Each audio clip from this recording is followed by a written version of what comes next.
Assalamualaikum warahmatullahi wabarakatuh. Alhamdulillahirabbil alamin. Wassalatu wassalamu ala asrofil anbiya'i wal mursalin wa ala alihi washabihi ajma'in. Amma ba'du. Alhamdulillahirabbil alamin.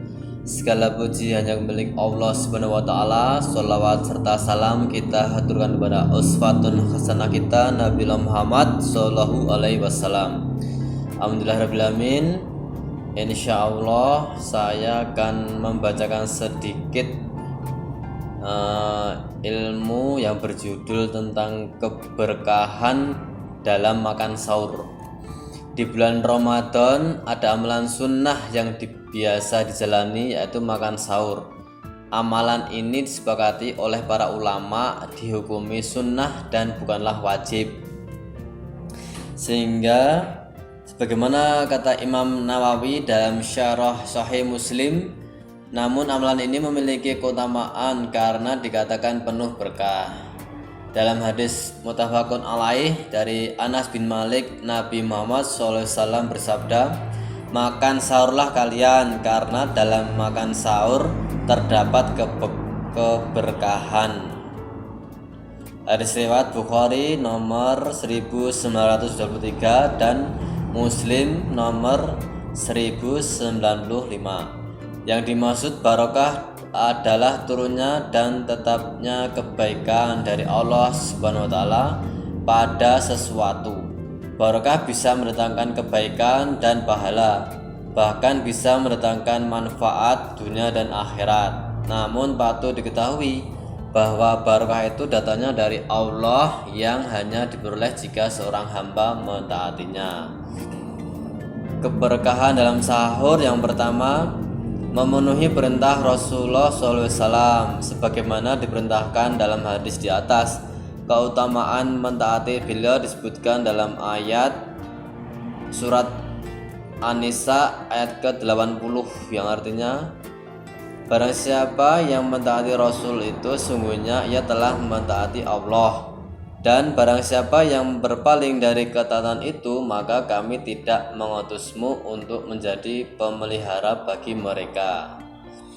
Allah Ta'ala juga berfirman dalam surat Al-Ahzab ayat ke-71, dan barang siapa mentaati Allah dan Rasulnya maka sesungguhnya ia telah mendapat kemenangan yang besar. Nomor 2, makan sahur merupakan syiar Islam yang membedakan dengan ajaran ahli kitab atau Yahudi dan Nasrani. Dari Amr bin Al-As, Rasulullah SAW bersabda, perbedaan antara puasa kita dan puasa ahli kitab atau Yahudi dan Nasrani adalah makan sahur. Hadis riwayat Muslim. Ini berarti Islam mengajarkan barok dari orang kafir, artinya tidak loyal pada mereka, karena puasa kita saja dibedakan dengan orang kafir. Nomor 3, dengan makan sahur keadaan fisik lebih kuat dalam menjalani puasa. Beda halnya dengan orang yang tidak makan sahur. Imam Nawawi rahimahullah berkata, barokah makan sahur amat jelas, yaitu semakin menguatkan dan menambah semangat orang yang berpuasa. Syarah Sahih Muslim. Nomor 4, orang yang makan sahur mendapatkan sholawat dari Allah SWT dan doa dari para malaikatnya.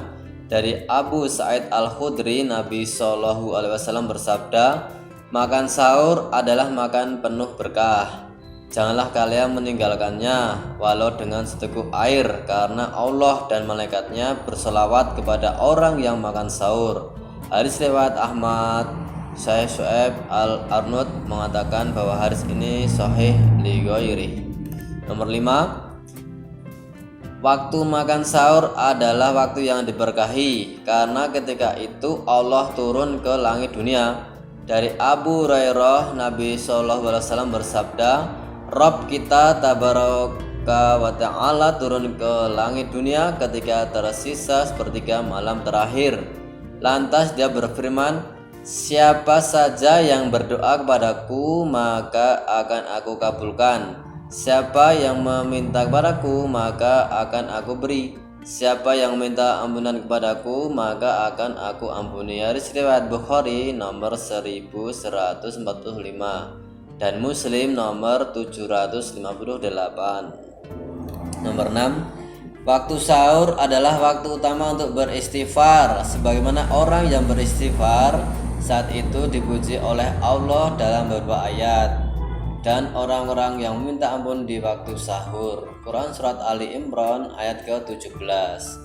Dan selalu memohonkan ampunan di waktu pagi sebelum fajar. Quran Surat Al-Zariyat ayat ke-18. Nomor 7, orang yang makan sahur dijamin bisa menjawab azan sholat subuh dan juga bisa mendapati sholat subuh di waktunya secara berjamaah. Tentu ini adalah suatu kebaikan. Nomor 8, makan sahur sendiri bernilai ibadah jika diniatkan untuk semakin kuat dalam melakukan ketaatan kepada Allah Subhanahu wa Ta'ala. Alhamdulillahirabbil alamin. Sedikit yang dapat saya sampaikan, semoga bermanfaat. Walhamdulillahirabbil alamin. Wassalamualaikum warahmatullahi wabarakatuh.